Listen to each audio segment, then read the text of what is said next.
चढ़ गया है हाथी पर, और आखिर ऐसा हुआ क्यों, इसके पीछे कारण क्या है, किसने किया। बड़ी बात यह है कि कैसे हुआ ये समझने की कोशिश करेंगे। हमारे साथ में खास मेहमानों का पैनल जुड़ा हुआ है, हम उनसे आपका परिचय करा देते हैं।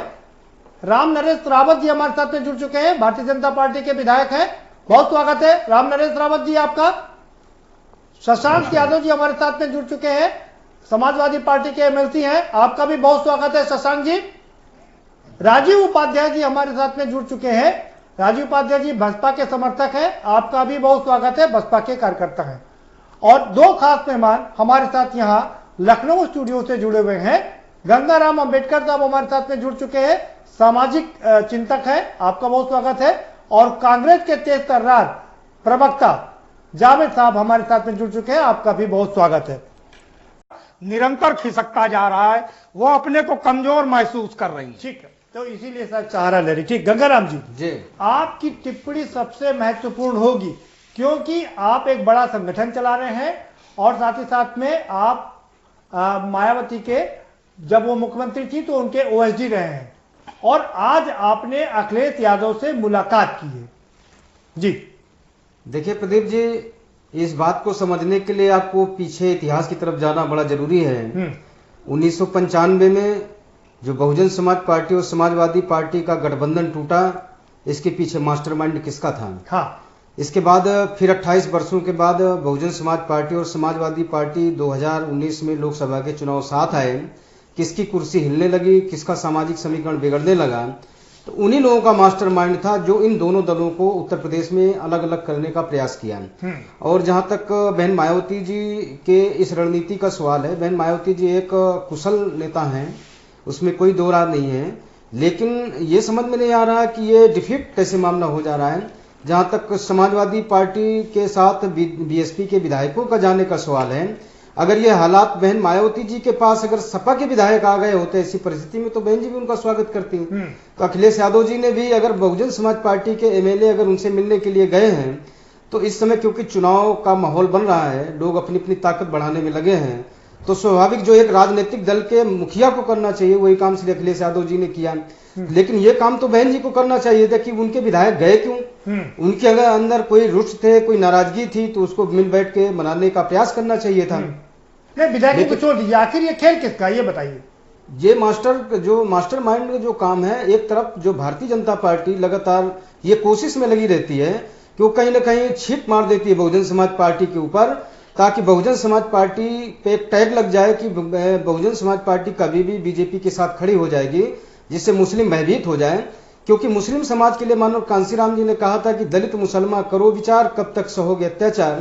तो ऐसी परिस्थिति में कहीं मुसलमान दलितों के साथ लामबंद ना हो जाए, जो इस देश की आबादी का आधी आबादी बनती है, वो कहीं इकट्ठा होकर व्यवस्था परिवर्तन के साथ सत्ता परिवर्तन न शुरू कर दे। इस तरह के हालात जो कम मुट्ठी भर लोग हैं वो लोग पैदा करते रहते हैं। ठीक है, ये आपने एकदम खुल करके बता दिया, इसीलिए आपकी टिप्पणी बहुत मौजूद थी। बहुत बने रहिए आप लोग हमारे साथ में। ब्रेक का वक्त तो चला है, छोटा सा ब्रेक लेंगे और ब्रेक के पर आएंगे तो चीजों को समझने की कोशिश करेंगे, क्योंकि राजनीति बहुत ही कॉम्प्लिकेटेड हो गई है, बहुत जटिल हो गई है, और इसके एक एक तार खोल करके हम आपको दिखाएंगे, समझाएंगे कहां किसके क्या स्वार्थ है, किसने ये गेम चली 64 पर पूरी बिसात बिछी हुई है, और कौन सी चाल कब चल रहा है, इसकी हम आपको पूरी जानकारी देंगे, लेकिन एक छोटे से ब्रेक के बाद।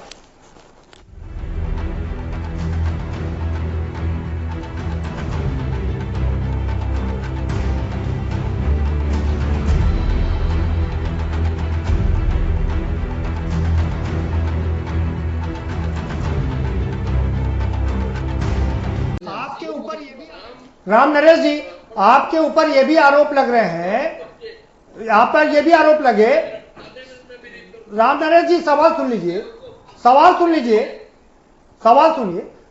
आपके ऊपर ये भी आरोप लग रहे हैं कि आपने बड़ी होशियारी से मायावती को अपनी बी टीम बना लिया, जिससे कि गंगाराम जी आरोप लगा रहे हैं कि जिससे कि दलित और मुस्लिम एक ना होने पाए। गंगाराम जी, क्या आप सवाल पूछ सकते हैं?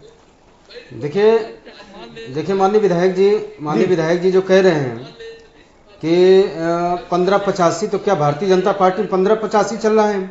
जी। अरे भाई, आप अनुसूचित जाति के व्यक्ति हैं, रिजर्व सीट से एमएलए हैं जी। क्या भारतीय जनता पार्टी क्या जनरल सीट से भी आपको टिकट देने की कोशिश करेगी? जहां तक सवाल जी, गंगाराम जी की बात सुन लीजिए। जहां तक सवाल उठता है कि आज जो माननीय प्रधानमंत्री जी जो फार्मूला पेश कर रहे हैं, ये माननीय प्रधानमंत्री जी का फार्मूला नहीं था जी। ये तो जिसकी जितनी संख्या भारी, ठीक है गंगाराम जी, पहले राम नरेश जी की बात हो जाने दीजिए जी। किसको? गंगाराम जी के पास। गंगाराम जी, आप सारा खेल समझ रहे ना? कांग्रेस कह रही है कि वो बीजेपी बी टीम है और बीजेपी अपने हिसाब से चीजों को, आपको क्या लगता है कि अब चल क्या रहा है ये मामला, बताइए। देखिए, ऐसा है कि माननीय श्री कांसीराम जी ने जो बहुजन समाज पार्टी बनाई थी, तो सत्ता परिवर्तन से ज्यादा उन्होंने ये बात कही थी कि हमको सत्ता के लिए अगर किसी का भी दामन पकड़ना पड़े तो कोई दिक्कत नहीं है जी। तो सत्ता के लिए तो मायावती करें, उसमें दिक्कत क्या किसी को? देखिए, ऐसा है कि सत्ता परिवर्तन से ज्यादा व्यवस्था परिवर्तन बहुत जरूरी हो जाता है। हाँ। और व्यवस्था परिवर्तन के लिए सामाजिक समीकरण साधना बहुत जरूरी है जी। जैसा कि 1995 से लेकर के 2019 तक का जो इलेक्शन का जो भी गतिविधि या घटनाक्रम हुए है, वो सत्ता परिवर्तन के साथ साथ व्यवस्था परिवर्तन पर भी फोकस कर रहे थे। लेकिन व्यवस्था परिवर्तन अगर मुल्क के अंदर हो जाए तो जिनकी संख्या मुट्ठी भर है वो सत्ता के लिए तरस जाएंगे, परेशान हो जाएंगे। और जैसा कि उत्तर प्रदेश में दहाई के आंकड़े पर भारतीय जनता पार्टी रही भी है जब तक लोग जागरूक रहे, व्यवस्था परिवर्तन हुआ। लेकिन इधर क्योंकि एक साथ ये बहुसंख्यक समाज के लोग इकट्ठा न हो जाए तो पूरा गेम प्लान चल रहा है। और ये गेम प्लान में कोई सपा के ऊपर आरोप लगा रहा है, कोई बसपा के ऊपर आरोप लगा रहा है। लेकिन ना तो कसूरवार बसपा है ना तो कसूरवार सपा है। इन दोनों लोगों के पीछे कहीं ना कहीं चाणक्य नीति कोई चला रहा है, कसूरवार तो वो है। हाँ, और ये बहुजन समाज है कौन?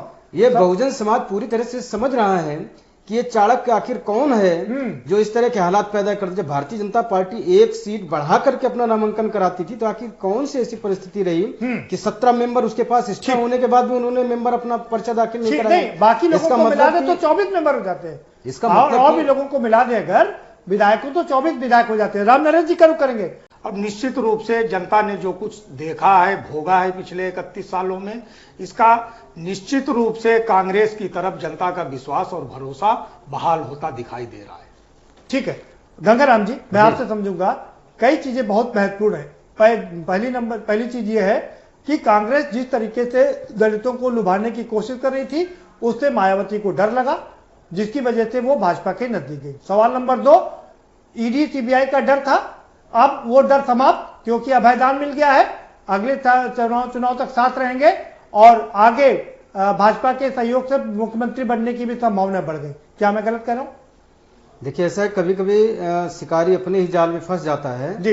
इस तरह की जो गतिविधि है, हो सकता है कि भारतीय जनता पार्टी में एक से एक राजनीतिक चाणक्य लोग हैं, लेकिन उनको लगता होगा कि हमारे कामयाब है, लेकिन इससे कहीं ना कहीं समाजवादी पार्टी के पक्ष में प्रदेश में राम नरेश जी आपके पास फाइनल कमेंट समाजवादी पार्टी के फेवर में जो ध्रुवीकरण हो रहा है, क्योंकि बहुजन समाज पार्टी से अलग होने वाला जो नेता है वो कांग्रेस की तरफ मूव नहीं कर रहा, वो सीधे सीधे समाजवादी पार्टी के पास जा रहा है जी।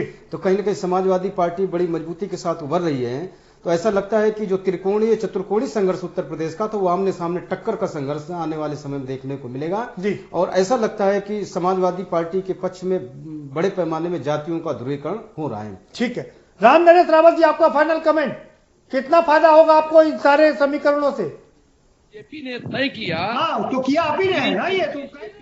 हाँ तो किया आप ही ने है ना ये तो कह रहे ये जी। गंगाराम जी तो यही कह रहे हैं कि आप ही ने किया है, फायदा आप ही को होगा। बीजेपी ने कहा जिसकी जितनी संख्या भारी उसकी उतनी हिस्सेदारी, तो जिसके हमारे जितने एमएलए थे उतने मैंने प्रत्याशी खड़ा किया और सपा कांग्रेस ने छोड़ दिया। पिछली बार क्यों कम नहीं खड़े किए थे? क्यों शशांक अनिल अग्रवाल को ले आए थे? ठीक है जावेद। शशांक जी जल्दी से आपका फाइनल कमेंट। सर्जन सुखाए नारा था बसपा का और भाजपा का ट्रांसलेशन सबका साथ सबका विकास था, लेकिन अब इस घटनाक्रम ने साबित कर दिया अब ए बी टीम तो जनता तय कर लेगी, लेकिन दोनों में कोई अंतर नहीं है और इसीलिए इसका सपा हमारे भाई हो आप यार, आप गलत कह रहे हो। भाजपा ने तय किया हमारी जितनी हिस्सेदारी उससे आप लोग आपस में बांटो, आपको न बने। शुक्रिया आप सभी मेहमानों का, बहुत शुक्रिया इस चर्चा में शामिल होने के लिए। तो बड़ा लंबा कैलकुलेशन है और इन सब कैलकुलेशन में गंगाराम अंबेडकर जी की बात बहुत मौजूद है। वो कह रहे हैं कि कौन चाणक्य है जिसने एक बार फिर से इन दोनों दलों के बीच में खाई पैदा करने का काम किया है। उस चाणक्य को समझना पड़ेगा, राजनीति को समझना पड़ेगा। और हम इसीलिए लगातार अपने दर्शकों से कहते रहते हैं, देखिए राजनीति, सीखिए राजनीति और कीजिए राजनीति। यही राजनीति है। कब कहां कौन किसके पाले में खड़ा होगा यह समझना आसान ना होगा। और अब तो वक्त बताएगा कि 2022 के चुनाव में कौन किसके साथ में खड़ा होगा। फिलहाल इस कार्यक्रम में इतना ही। आप हमें दीजिए इजाजत और बाकी खबरों के लिए देखते रहिए के न्यूज इंडिया।